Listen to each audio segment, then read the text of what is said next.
Olá pessoal, tudo bem com vocês? Eu espero que sim. Bem, hoje vamos iniciar o conteúdo de farmacocinética, abordando as noções introdutórias, certo?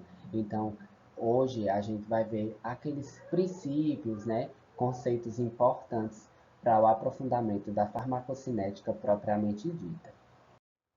Com o intuito de tornar bem mais previsível, bem mais elucidado a ação da droga no organismo, é que começou-se a quantificar a interação entre a droga e o organismo.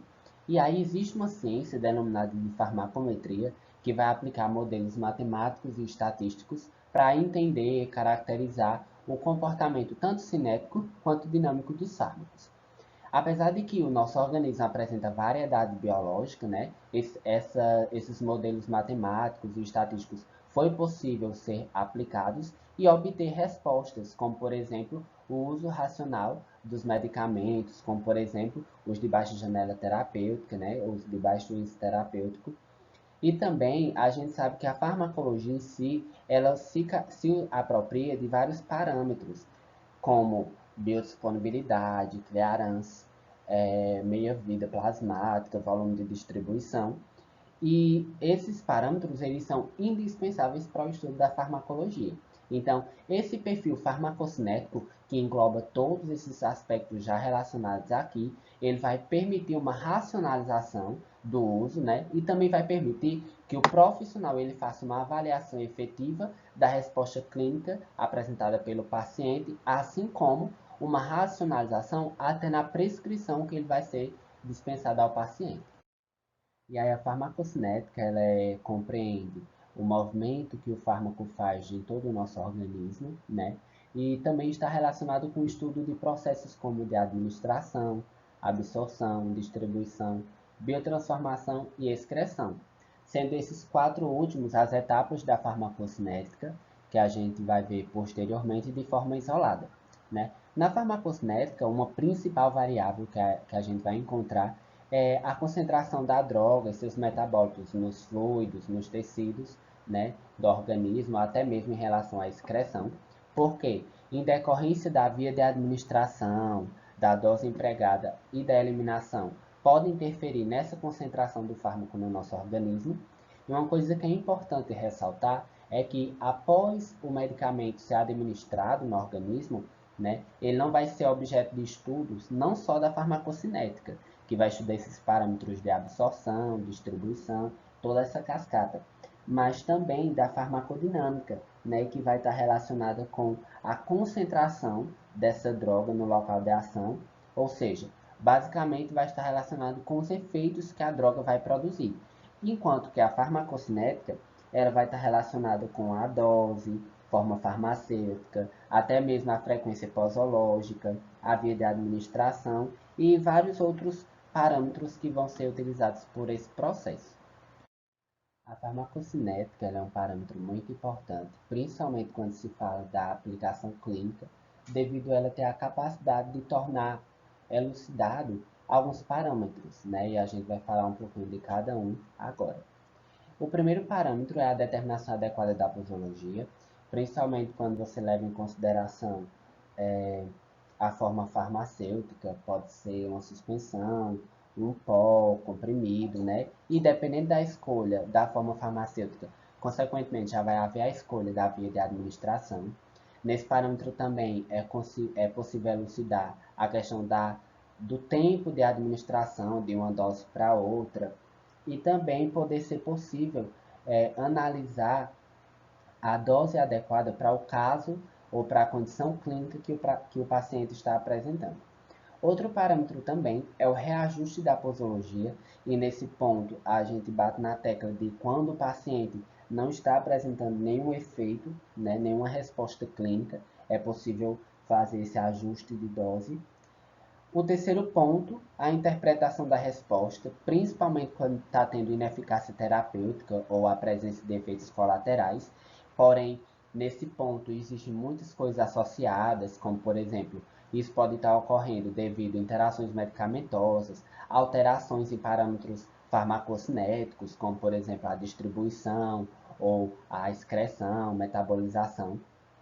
a falta de instrução do paciente, ele pode estar administrando o medicamento de forma errada, né? E vários outros fatores podem estar associados. Esse quarto ponto, que é o conhecimento da ação da droga, porque devido ao conhecimento desses parâmetros farmacocinéticos, é possível elucidar a intensidade ou a duração dos efeitos, se está havendo uma resposta tóxica, né? Porque todas essas ações de toxicidade, de eficácia terapêutica, vai depender desses parâmetros farmacocinéticos que a gente já mencionou. O ponto 5, que são as adequações posológicas, principalmente quando a gente está falando de pacientes que apresentam deficiência de algum órgão, principalmente rim e fígado, né? É possível fazer uma adequação da dose posológica nos pacientes que apresentam essas situações especiais, né? Como também que fazem hemodiálise, enfim.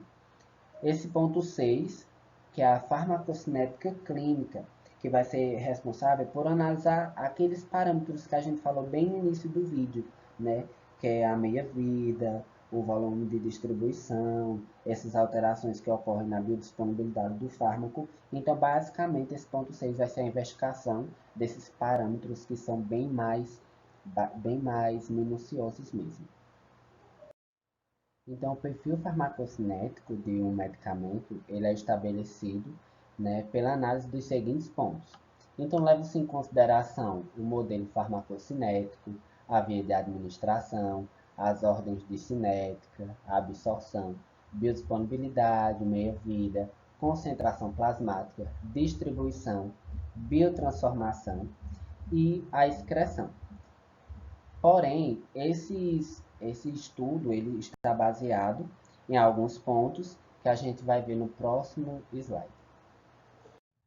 Para a determinação do perfil farmacocinético, né, é possível se basear em alguns pontos. O primeiro são os resultados observados, onde a gente tem como exemplo a concentração plasmática, que vai ser medido em intervalos de tempos após a administração, ou seja, quantifica a quantidade ou a fração de fármaco presente no sangue do paciente.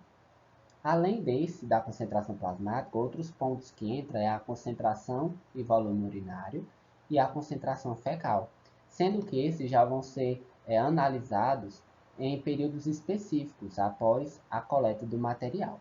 O ponto 2, que são os resultados e parâmetros derivados, como exemplo a meia-vida biológica, o clearance plasmático, a taxa de excreção urinária, o volume de distribuição, né?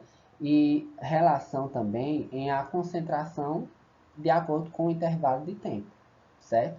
Uma coisa que é importante ressaltar é que após a determinação desses parâmetros, é possível analisar aspectos como a fração que é absorvida, o volume de distribuição e as taxas de metabolismo e excreção.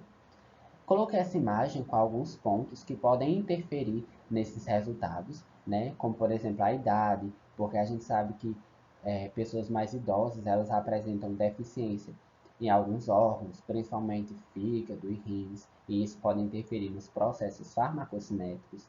As interações medicamentosas, que também interferem nas 4 etapas da farmacocinética e, consequentemente, pode debilitar ou não ser efetivo. Condições patológicas e perfil farmacogenético, porque essas condições hereditárias ou até mesmo as condições de doença podem interferir nesses processos e fazer com que não haja uma efetividade, né, nesses parâmetros. E é importante ressaltar também que além desses dois parâmetros, né, os resultados observados e os resultados derivados ou parâmetros derivados, tem que se levar em consideração o tipo de estudo, né? Porque você vai ter que saber basicamente o que você precisa enxergar e o que você quer estudar naquela metodologia. Para a determinação dos parâmetros farmacocinéticos, vão ser utilizadas amostras sanguíneas ou plasmáticas, que vão ser analisadas para quantificar a fração de fármaco presente nessa amostra. Podem se apropriar de metodologias como dose única ou doses múltiplas, sendo que na dose única a vantagem é que vai ter um menor tempo de estudo e o paciente vai estar menos exposto ao medicamento, né, à droga. E aí, nessas doses únicas, pode-se determinar o clearance, a taxa de distribuição e meia-vida. É nesse parâmetro, nesse estudo de dose única, que vai ser administrada, né, a quantidade de fármaco endovenoso no paciente e vão sendo retiradas amostras para quantificar a concentração sanguínea da droga em relação à curva de tempo. Já nessas doses múltiplas, a desvantagem vai ser maior tempo de análises, né? E geralmente essas doses múltiplas vão ser utilizadas quando o método não é tão sensível quanto o método de dose única, ou quando se trata de um medicamento de liberação controlada, quando não se consegue controlar a excreção do produto, até mesmo quando o medicamento apresenta um perfil de toxicidade, né? Vai ser nessas situações. E aí esse quadro, ele compreende alguns parâmetros farmacocinéticos que são considerados principais, onde a gente tem a quantidade de droga no corpo, a taxa de filtração glomerular, o efeito máximo, o volume plasmático, intervalo entre as doses, a taxa constante de eliminação, o clearance renal da droga, a fração de droga livre que não se liga nos tecidos e a fração plasmática de droga que não se liga às proteínas plasmáticas presentes no sangue. E por fim, até como modo de revisão, a gente vai ter que a farmacocinética ela compreende 4 grandes etapas, que são a absorção, distribuição, metabolismo e excreção, né? Onde a absorção, basicamente, em resumo, vai ser a passagem do fármaco do local de administração para o sangue. Quando chega no sangue, entra-se na etapa de distribuição, onde vai sair do sangue para o local de ação, né, no tecido, órgão. O metabolismo vai ser responsável por reações que vão favorecer a eliminação do fármaco do organismo, e a excreção vai ser a eliminação do fármaco do organismo propriamente dito. Então, antecedente a esses processos de absorção, a gente tem uma etapa que é chamada de etapa farmacêutica, onde ocorre todo aquele processo de desintegração, de dissolução, né? Até aí ocorrem os processos farmacosméticos, absorção, distribuição, metabolismo e excreção. E depois dessas etapas farmacocinéticas ocorre a etapa que a gente chama de etapa farmacodinâmica, que é onde a gente vai enxergar os efeitos terapêuticos causados pelaquela droga no organismo. Ressalva, não somente efeito terapêutico, podem ser efeitos tóxicos. Então, essa etapa farmacodinâmica, vamos resumir nos efeitos que vão ser provocados no nosso organismo, certo?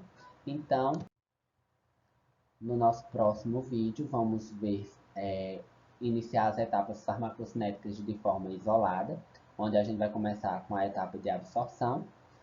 E nesse vídeo foram utilizados como referência o livro de farmacologia do Penildon e farmacologia ilustrada da ArtMed. Eu espero que vocês tenham gostado do vídeo. Então, quero agradecer a todos que assistiram até aqui. Até o próximo vídeo e muito obrigado.